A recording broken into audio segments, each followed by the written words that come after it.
ನಮಸ್ಕಾರ ಗುರುಗಳೇ, ನನ್ನೆಲ್ಲ ಪ್ರೀತಿಯ ಗುರುಗಳಿಗೂ ನಿಮ್ಮ ಶಿಷ್ಯ ಸ್ಕೂಟ್ರಿಶ್ ಮಾಡ್ತಾ ಇರುವಂಥ ನಮಸ್ಕಾರಗಳು. ಹೋದ ವಾರ ನಿಮಗೆ ಅನಂತಪುರಂ ಲೇಕ್ ಟೆಂಪಲ್ನ ಚರಿತ್ರೆಯನ್ನು ವಿವರಿಸಿದ್ದೆ.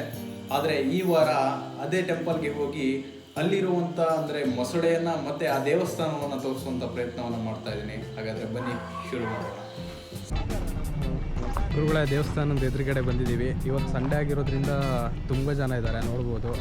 ಆಲ್ಮೋಸ್ಟ್ 2 ಗಂಟೆ ಮೇಲೆ ಬಂದರೆ ನೀವೇನೂ ಸಿಗೋದಿಲ್ಲ ಇಲ್ಲಿ. ಬರೋದಿದ್ದರೆ 7:30ಗೆ ಓಪನ್ ಆಗುತ್ತೆ. 7:30ಇಂದ 2 ಗಂಟೆ. ಅದಾದಮೇಲೆ ನೆಕ್ಸ್ಟ್ ಬಂದರೆ ನಿಮಗೆ 4 ಗಂಟೆಯಿಂದ ಮತ್ತೆ 7 ಗಂಟೆ ತನಕ ಆಗುತ್ತೆ. ಬರೋದಿದ್ದರೆ ಎಷ್ಟು ಒಳಗಡೆ ಬರಬೇಕು. ಇವತ್ತು ಸಂಡೇ ಆಗಿರೋದ್ರಿಂದ ತುಂಬ ಜನ ಬಂದಿದ್ದಾರೆ. ಎದುರುಗಡೆ ನೋಡ್ಬೋದು, ಹುಡುಗರೆಲ್ಲ ಇಲ್ಲಿದ್ದಾರೆ. ಇಲ್ಲಿಂದ ಈ ಕಡೆ ಇಲ್ಲಿ ಏನು ಕಾಣ್ತಾ ಇದೆ ಆ ಕಡೆ ಹೋಗಬೇಕಾಗುತ್ತೆ. ಅದ್ರ ಬನ್ನಿ ಹಿಂದೆ ಹೋಗೋಣ.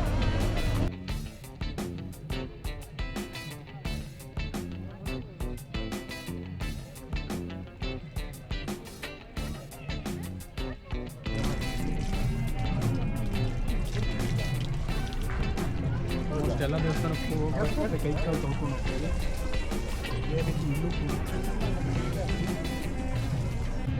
ಗುರುಗಳ ಇಲ್ಲೊಂದು ವಿಶೇಷತೆ ನೋಡ್ಬೋದು. ಏನಂದರೆ ಇದು ಇರೋದು ಕೇರಳ ರಾಜ್ಯದಲ್ಲಿ, ಬಟ್ ಇಲ್ಲಿ ಕನ್ನಡನೂ ಬೋರ್ಡ್ ಹಾಕಿದೆ ನೋಡಿ. ಶ್ರೀ ಅನಂತ ಪದ್ಮನಾಭ ಸ್ವಾಮಿ ದೇವಾಲಯ ಅನಂತಪುರ ಅಂತ. ಇಲ್ಲಿ ಎಲ್ಲ ಕಡೆನೂ ಇದೆ. ಇಲ್ಲಿ ಪಾದರಕ್ಷೆಗಳನ್ನು ಇಲ್ಲೇ ಕೆಳಗಡೆ ಇಡಬೇಕು, ಆ ರೀತಿ ಬೋರ್ಡುಗಳು ಆಲ್ಮೋಸ್ಟ್ ಕೆಲವೊಂದು ಎಲ್ಲ ಬೋರ್ಡುಗಳಲ್ಲೂ ಹಾಕಿದ್ದಾರೆ ಕನ್ನಡನೇ. ಇಲ್ಲಿ ನೋಡಿ, ಎದುರುಗಡೆ ಬಂದರೆ ಈ ರೀತಿಯ ದ್ವಾರದಲ್ಲೂ ಕೂಡ ಕನ್ನಡವನ್ನು ನೋಡ್ಬೋದು.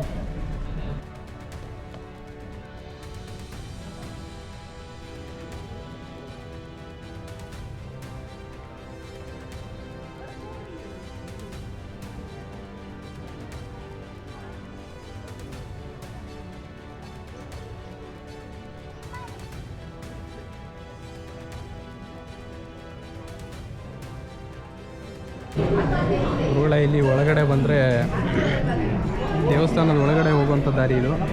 ಬಟ್ ಇಲ್ಲೇನಂದರೆ ಯಾವುದೇ ರೀತಿಯ ವೀಡಿಯೋವನ್ನು ಮಾಡುವಾಗಿಲ್ಲ ಅಂತ ಕನ್ನಡದಲ್ಲೂ ಕೂಡ ಬೋರ್ಡ್ ಹಾಕಿದ್ದಾರೆ. ಅಲ್ಲಿ ವಿಶೇಷ ಸೂಚನೆ ಇದೆಯಲ್ಲ, ಅದರಲ್ಲಿ ಬೋರ್ಡ್ ಹಾಕಿದ್ದಾರೆ. ಹಾಗಾಗಿ ಒಳಗಡೆ ವೀಡಿಯೋ ಮಾಡೋದಕ್ಕೆ ಪರ್ಮಿಷನ್ ಇಲ್ಲ. ಬಟ್ ಕೆರೆ ಇರೋದು ಒಳಗಡೆ ಆಚೆಯಿಂದ ನೋಡ್ಬೋದು. ಅಲ್ಲಿ ಹೋಗಿ ನೋಡೋಣ ಬನ್ನಿ ಏನಾಗುತ್ತೆ ಅಂತ. ಒಳಗಡೆ ವೀಡಿಯೋ ಮಾಡೋ ಹಾಗಿಲ್ಲ, ಹಾಗಾಗಿ ಏನು ಮಾಡ್ತಾ ಇದ್ದೀವಿ ಅಂದರೆ ಈ ಕಡೆ ದೇವಸ್ಥಾನದ ರೈಟ್ ಸೈಡಿಗೆ ಹೋಗ್ತಾ ಇದ್ದೀವಿ. ಇಲ್ಲಿ ಬಂದರೆ ಚಿಕ್ಕದಾದ ಶ್ರೀ ಗಣಪತಿ ದೇವಸ್ಥಾನ ಇದೆ, ನೋಡ್ಬೋದು. ಚಿಕ್ಕದಾಗಿ ಚೆನ್ನಾಗಿದೆ. ಬಟ್ ಒಳಗಡೆ ವೀಡಿಯೋ ಮಾಡೋವಾಗಿಲ್ಲ. ಹಾಗಾದರೆ ಮೇಲ್ಗಡೆ ನಿಂತ್ಕೊಂಡು ನೋಡಿದ್ರೆ ಆ ಕಡೆ ಇರೋದು ಎಲ್ಲ ಕಾಣಿಸುತ್ತೆ.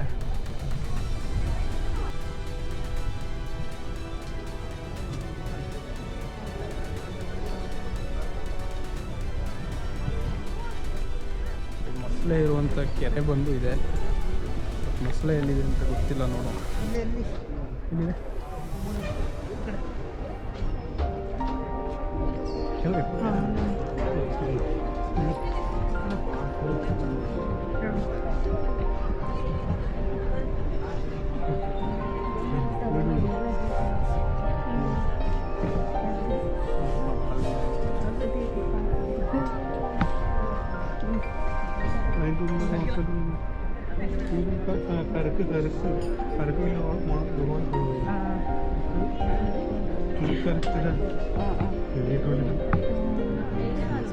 ಗುರುಗಳೇ ನೋಡ್ಬೋದು. ಮೊಸಳೆ ಅಲ್ಲಿ ಒಂದು ಗುಹೆ ಥರ ಏನಿದೆ ಅದರೊಳಗಡೆ ಮಲಗಿದೆ.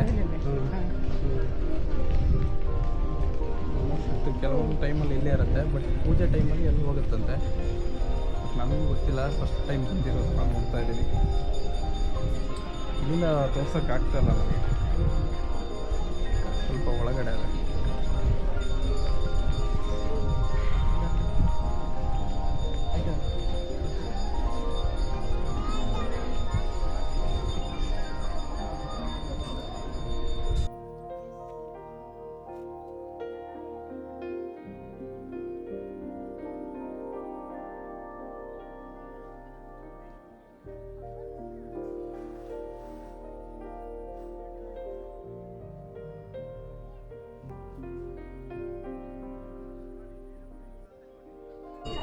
മലയാളിയാണ്. എനിക്ക് മലയാളി തരില്ല, കുറച്ച് കുറച്ച്. ಕನ್ನಡ ಕನ್ನಡ ಬರುತ್ತಾ? ಹಾಂ ಕಲ್ಗಿಂತ ಒಂಚೂರು ಈ ಕಡೆ ಆ ಹಳ್ಳದಲ್ಲಿ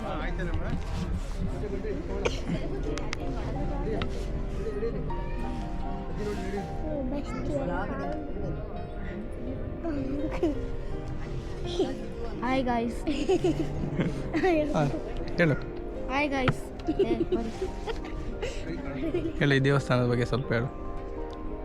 ಹೇಳಿ ಮಾರೆ, ಹೇಳಿ ದೇವಸ್ಥಾನದ ಬಗ್ಗೆ ಸ್ವಲ್ಪ ಹೇಳಿ. ಮೊಸಳೆ ಬಗ್ಗೆ ಆದರೂ ಹೇಳಿ. ಇದ್ರ ಹೆಸರು ಬಬಿ ಅಂತ. ಇದಕ್ಕೆ ಎಷ್ಟು ವರ್ಷ ಆಗಿದೆ?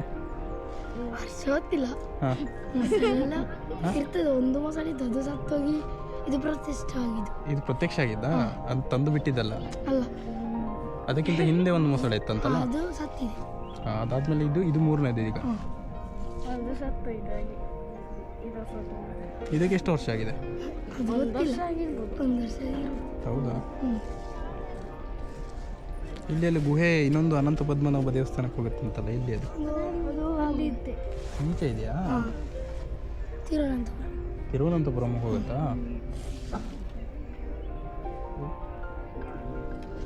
ಮೊಸಳೆಗೆ ಊಟ ಕೊಡ್ತಾರಲ್ಲ ಎಷ್ಟು ಗಂಟೆಗೆ?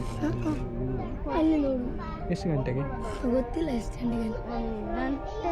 ಮೊಸಳೆ ಒಟ್ಟು ನಮಗೆ ಹೊಡೆದು. ಹೌದಾ? ನಮಗೆ ಓಕೆ. ಕೇಳಿದ್ರಲ್ಲ, ಈ ಹುಡುಗರು ಹೇಳ್ತಾ ಇರೋದು ಮೊಸಳೆ ಕೊಟ್ಟಾದ್ಮೇಲೆ ಊಟ ಅಂದರೆ ಇಲ್ಲಿ ಕೂಡ ಭೋಜನ ಪ್ರಸಾದ ಇದೆ. ಮೊಸಳೆಗೆ ಏನು ನೀಡಿ ಆದಮೇಲೆ ನಮಗೆ ನೀಡೋದಂತೆ, ಅಂದರೆ ಭಕ್ತಾಭಿಮಾನಿಗಳಿಗೆ. ಹಾಗಾಗಿ ಅಷ್ಟೊತ್ತವರೆಗೂ ವೆಯ್ಟ್ ಮಾಡಬೇಕಾಗತ್ತೆ ನಾವು ಮೊಸಳೆ ಹೊರಗೆ ಬರೋದಕ್ಕೆ. ಗುರುಗಳ ನೋಡ್ಬೋದು, ಆವಾಗಿಂದ ಬಿಸಿಲಲ್ಲಿ ವೆಯ್ಟ್ ಮಾಡ್ತಾಯಿದ್ದೀವಿ ಮೊಸಳೆ ಬರುತ್ತಂತ. ಆ್ಯಕ್ಚುಲಿ ಮೊಸಳೆ ಬರೋದು 12:30ಗಂತೆ, ಅಂದರೆ 12 ಗಂಟೆಗೆ ಇಲ್ಲಿ ದೇವಸ್ಥಾನದಲ್ಲಿ ಒಂದು ಪೂಜೆ ನಡೆಯುತ್ತೆ. ಅಲ್ಲೇನು ಪ್ರಸಾದ ನೈವೇದ್ಯ ಏನು ಮೊಸಳೆಗೆ ನೀಡಿ ಆದಮೇಲೆ ಭಕ್ತರಿಗೆ ಊಟ ಇರುತ್ತಂತ ಹೇಳಿದ್ನಲ್ಲ ಆವಾಗಲೇ. ಅದಕ್ಕೆ ಕಾಯ್ತಾ ಇದ್ದೀನಿ, ಬರ್ತದೆ ಅಂತ, ಮೊಸಳೆ ಬರುತ್ತೆ ಅಂತ. ಬಟ್ ಇನ್ನೊಂದು ವಿಶೇಷತೆ ಏನಂದರೆ ಇಲ್ಲಿ ಎಲ್ಲ ಕಡೆ ಕೆರೆಯಲ್ಲಿ ಸುತ್ತಮುತ್ತ ಚಿಕ್ಕ ಮತ್ತು ದೊಡ್ಡ ಮೀನುಗಳು ತುಂಬ ಇದೆ. ಬಟ್ ಈ ಮೊಸಳೆ ವಿಶೇಷತೆ ಏನಂದರೆ ಅಲ್ಲಿ ಯಾವ ಮೀನುಗಳಿಗಾಗಲಿ ಮತ್ತು ಇಲ್ಲಿ ಬರೋ ಭಕ್ತಾದಿಗಳಿಗಾಗಲಿ ಯಾರಿಗೂ ಕೂಡ ಇದು ಹಾನಿ ಮಾಡೋದಿಲ್ಲ. ಬರೀ ವೆಜಿಟೇರಿಯನ್ ಮೊಸಳೆ ಇದು. ಅಂದರೆ ದೇವರಿಗೇನು ನೈವೇದ್ಯ ಮಾಡಿರ್ತಾರೆ ಆ ಪ್ರಸಾದವನ್ನು ಮಾತ್ರ ಅದಕ್ಕೆ ಕೊಡ್ತಾರೆ, ಅದು ಮಾತ್ರ ತಿಂದ್ಕೊಂಡು ಬದುಕಿರುವಂಥ ಮೊಸಳೆ ಇದು. ಹಿಂದೆ ಕೂಡ ಮೊಸಳೆ ಇತ್ತು, ಅದ್ರ ಹಿಂದೆ ಅಂದರೆ ಇವಾಗಿರೋದು 3ನೇ ಮೊಸಳೆ ಇದು. ಒಂದು ಟೈಮಲ್ಲಿ ಫಸ್ಟ್ ಟೈಮ್ ಒಂದು ಮೊಸಳೆ ಇತ್ತಲ್ಲ, ಅದು ತುಂಬ ವರ್ಷಗಳ ಕಾಲ ಬದುಕಿತ್ತು. ಮೊದಲೆಲ್ಲ ಅಂದರೆ ಭಕ್ತಾಭಿಮಾನಿಗಳು ಕರೆದು ಅದಕ್ಕೆ ಊಟ ಕೂಡ ಅವ್ರ ಕೈಯಿಂದಲೇ ಕೊಡ್ತಿದ್ರಂತೆ. ಅಂದರೆ ಗೊತ್ತಿಲ್ಲ, ಒಂದು ಡಾಕ್ಯುಮೆಂಟ್ರಿ ಓದಿ ನಾನು ತಿಳ್ಕೊಂಡಿರೋದು. ಇನ್ನೊಂದೇನೆಂದರೆ ಆಮೇಲೆ ಅದನ್ನು ನೋಡೋಕ್ಕೆ ಬಂದಂಥ ಒಂದು ಬ್ರಿಟಿಷ್ ಅಧಿಕಾರಿ ಏನು ಮಾಡ್ತಾನೆ, ಅವನು ಕೂಡ ಬಬಿಯಾ ಅಂತ ಕರೀತಾನೆ. ಅದು ಮೇಲ್ಗಡೆ ಬರುತ್ತೆ. ಮೇಲ್ಗಡೆ ಬಂದಾಗ ಆತ ಅದನ್ನು ಶೂಟ್ ಮಾಡಿ ಸಾಯಿಸ್ತಾನೆ. ಅಂದರೆ ಬ್ರಿಟಿಷರು ಯಾವ ಥರ ಅಂತ ನಿಮ್ಗೆ ಗೊತ್ತಲ್ಲ, ಅಂದರೆ ದೇವಸ್ಥಾನಗಳಾಗಲಿ ಇನ್ನೊಂದಾಗಲಿ ಮತ್ತೊಂದಾಗಲಿ ಅಂದರೆ ಸನಾತನ ಇದನ್ನು ಹಾಳು ಮಾಡೋದಕ್ಕೆ ಕೂಡ ಟ್ರೈ ಮಾಡ್ತಾಯಿದ್ರು ಆವಾಗಿನ ಕಾಲದಲ್ಲಿ. ತುಂಬ ದೇವಸ್ಥಾನಗಳನ್ನು ಹೊಡೆದು ಅಲ್ಲಿ ಬೇರೆ ಬೇರೆ ಥರದ ಅವ್ರಿಗೆ ಬೇಕಾಗಿರುವಂಥ ವಸಾಹತು ಕೇಂದ್ರ ಆಗಿರಲಿ ಆ ಥರದ್ದೆಲ್ಲ ಮಾಡ್ತಾಯಿದ್ರು. ಅದೇ ರೀತಿ ಇಲ್ಲಿರುವಂಥ ಮೊಸಳೆಯನ್ನು ಕೂಡ ಶೂಟ್ ಮಾಡಿ ಸಾಯಿಸ್ತಾರೆ. ಅದಾದಮೇಲೆ ಇನ್ನೊಂದು ಮೊಸಳೆ ಪ್ರತ್ಯಕ್ಷ ಆಗುತ್ತೆ. ಆ ಮೊಸಳೆ ಕೂಡ ಹಾಗೆ ಫುಲ್ ವೆಜಿಟೇರಿಯನು. ಅದಾದಮೇಲೆ ಏನು ಆ ಮೊಸಳೆ ಇತ್ತಲ್ಲ, ಅದು ಬರೀ ಅರ್ಚಕರು ಏನು ಕರೆದ್ರೆ ಅವ್ರು ಕರೆದ್ರೆ ಮಾತ್ರ ಬಂದು ಪ್ರಸಾದ ಸ್ವೀಕರಿಸ್ತಾಯಿತ್ತು. ಅದಾದಮೇಲೆ ಅದು 80 ವರ್ಷಗಳ ಕಾಲ ಜೀವಂತವಾಗಿತ್ತು. ನಂತರ ಏನಾಯ್ತು ಅಂದರೆ ಅದರ ಆಯಸ್ಸು ಮುಗಿದು ಅದು ತೀರೋಯ್ತು. ಅದಾದಮೇಲೆ ಇಲ್ಲಿಗ ಕಾಣ್ತಾ ಇದ್ದೀವಲ್ಲ, ಈ ಮೊಸಳೆ 3ನೇದು. ಇದಕ್ಕಿನ್ನೂ 1 ವರ್ಷ ಆಗಿರಬೇಕೇನೋ, 1-1.5 ವರ್ಷ ಆಗಿರಬೇಕು. ಇದು ಕೂಡ ವೆಜಿಟೇರಿಯನ್.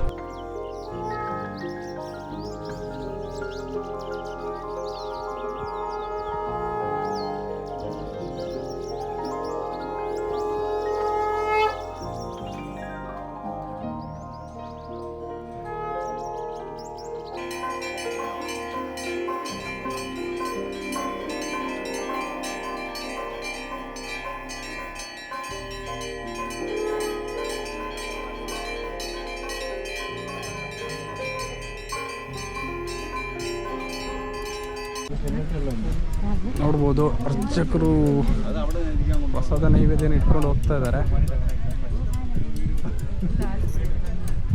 ಬಟ್ ಏನೋ ಮೊಸಳೆಗೆ ಹಾಕೋದಕ್ಕೆ ಅನಿಸುತ್ತೆ. ನೋಡೋಣ.